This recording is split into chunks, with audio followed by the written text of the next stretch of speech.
A question for you, the newly minted Secretary of War. What message does this send to our enemies, to our allies, to the American people? And again, what gave you the idea for this rebrand at this moment in history? I think it sends a message of victory. I think it sends really a message of strength. We're very strong. We're much stronger than anyone would really understand.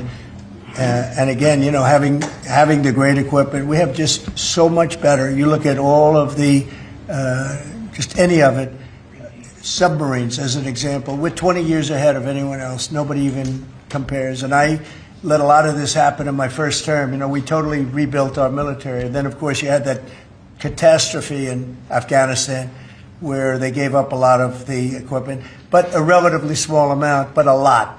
It was a lot in Afghanistan. I think it was the most, General, I'd say it was the most embarrassing day in the history of our country, the way that happened, the way they went to the wrong airport. They should have gone to Bagram, not the local little airport with no security, with tight quarters, etc. You know what happened. I think it was the most embarrassing moment in the history of our country, frankly. That was under the Biden administration. That was terrible. And we were going to be leaving, but we were leaving with strength and dignity. We were going to keep Bagram because Bagram's 1 hour away from where China makes its nuclear weapons. We're going to have that all to ourselves, a big, beautiful place built many years ago from money that today would be the equivalent of, you know, many, many billions of dollars. You couldn't build it.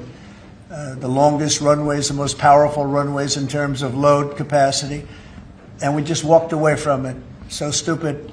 And they were fools. The people were fools. No, we have the strongest military, and I think that indicates we have the strongest military. And, you know, we had it, and we won World War I, we won World War II, we won everything before, and as I said, we won everything in between. And we were very strong, but we never fought to win. We just didn't fight to win. We didn't lose anything, but we didn't fight to win. We could have won every one of those wars quickly. But they went a route that I think was probably politically correct, but not correct for our nation.